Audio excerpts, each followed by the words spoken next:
എസ്.എഫ്.ഐയുടെ നേതൃത്വത്തിൽ Idukki engineering college വിദ്യാർത്ഥിയും SFI unit committee അംഗവുമായിരുന്ന ധീരജ് രാജേന്ദ്രൻ അനുസ്മരണ സമ്മേളനം സംസ്ഥാന സെക്രട്ടറി പി.എം. ആർഷോ ഉദ്ഘാടനം ചെയ്തു.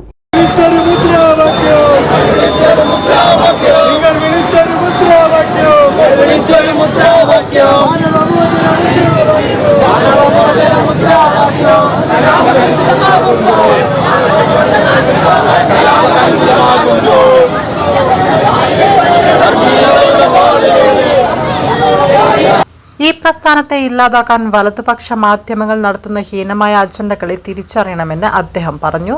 എസ്.എഫ്.ഐയുടെ ഏതെങ്കിലും പ്രവർത്തകൻ ഏതെങ്കിലും ചെറിയ തെറ്റുകൾ ചെയ്താൽ പർവ്വതീകരിച്ച് കാണിക്കുകയും പ്രസ്ഥാനത്തെ കലാലയങ്ങളിൽ ഇല്ലാതാക്കി കളയാമെന്ന രീതിയിലുള്ള പ്രചാരണങ്ങൾ നടത്തുകയും ചെയ്യും. എന്തു നെറികെട്ട പ്രവർത്തനങ്ങൾ നടത്തിയാലും സംരക്ഷണം നൽകി യൂത്ത് കോൺഗ്രസിന്റെ സംസ്ഥാന നേതാക്കളായി ഉയർത്തുന്നതിനെതിരെ മൗനം പാലിക്കുകയാണ് ചില വലതുപക്ഷ മാധ്യമങ്ങളെന്ന് ആർഷോ കുറ്റപ്പെടുത്തി. ഇത്തരം അടിച്ചമർത്തലുകൾ തുടർന്നാൽ എസ്.എഫ്.ഐയുടെ തിരിച്ചടി കനത്തതാകുമെന്നും അദ്ദേഹം പറഞ്ഞു. ക്യാമ്പസിനകത്തേക്ക് പുറത്തു നിന്നുള്ള കില്ലർ സ്ക്വാഡിനെ പറഞ്ഞയക്കുകയാണ് കേരളത്തിന്റെ പ്രതിപക്ഷ നേതാവ് ഉൾപ്പെടെയുള്ള കോൺഗ്രസിന്റെ നേതാക്കന്മാർ.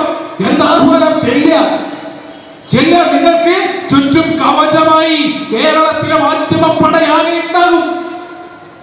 ഇന്നോളം കണ്ണൂരിൽ മറ്റൊരിടത്തും കാണാത്ത നിലയിൽ 20ഓളം വരുന്ന മാധ്യമ സ്ഥാപനങ്ങളുടെ ക്യാമറയാണ് കണ്ണൂർ ഐടിയിലേക്ക് ഈ കോൺഗ്രസിന്റെ കില്ലർ സ്ക്വാഡിനോടൊപ്പം നടന്നു ചെന്നത്. ഈ ക്യാമറകൾ തുറന്നു വെച്ചിരുന്നു. കില്ലർ സ്ക്വാഡ് ക്യാമ്പസിനകത്ത് കയറി എസ്.എഫ്.ഐയുടെ പ്രവർത്തകരെ ആക്രമിച്ചു. ഇക്കൂട്ടർ കരുതിയതെന്താ? എല്ലാ കാലത്തും ഞങ്ങൾ ഈ അക്രമശരങ്ങളാകെ ഏറ്റുവാങ്ങി ഒരു ഭാഗത്തെ സെമിനാർ നടത്തി, ഒരു ഭാഗത്ത് പ്രതിഷേധ പ്രകടനം നടത്തി മാത്രം മുന്നോട്ട് പോകും എന്ന് കരുതിയോ? ഈ പറഞ്ഞ വി.ഡി. സതീശനും കെ. സുധാകരനും ഞങ്ങൾ ഈ ഘട്ടത്തിൽ പ്രഖ്യാപിക്കുകയാണ്, ഇനി കേരളത്തിലെ ഏതെങ്കിലും ഒരു എസ്.എഫ്.ഐ പ്രവർത്തകന്റെ ശരീരത്തിൽ ഒരു മണൽത്തരിയെങ്കിലും എറിഞ്ഞ് മോഹിക്കുന്നതിന് വേണ്ടി ഈ ക്രിമിനൽ സംഘം തയ്യാറായാൽ, പ്രിയമുള്ളവരെ, കേരളത്തിലെ എസ്.എഫ്.ഐ നിവർന്നു നിന്ന് തിരിച്ചടിക്കുന്നതിന് വേണ്ടി തന്നെ തയ്യാറാകും. ആ തിരിച്ചടി താങ്ങുന്നതിന് വേണ്ടി, ആ പ്രതിരോധം താങ്ങുന്നതിന് വേണ്ടി കരുത്ത് കേരളത്തിലെ യൂത്ത് കോൺഗ്രസിനില്ല, കേരളത്തിലെ കോൺഗ്രസിനില്ല.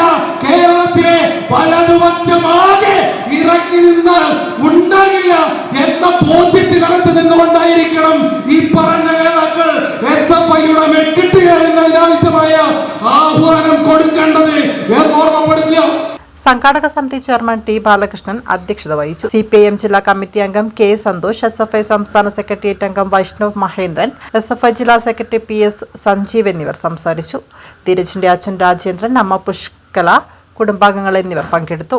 എസ്.എഫ്.ഐ സംസ്ഥാന കമ്മിറ്റി അംഗങ്ങളായ വിഷ്ണുപ്രസാദ്, ശരത് രവീന്ദ്രൻ, അഞ്ജലി സന്തോഷ്, ജില്ലാ കമ്മിറ്റി അംഗങ്ങളായ K. Nived, Joel Thomas, M. Ashwanth എന്നിവരും വേദിയിൽ സന്നിഹിതരായി. സംസ്ഥാന കമ്മിറ്റി അംഗം TP അഖില സ്വാഗതവും K. അതുൽ രാജ് നന്ദിയും പറഞ്ഞു. സ്മൃതി മണ്ഡപത്തിൽ പുഷ്പാർച്ചന നടത്തി.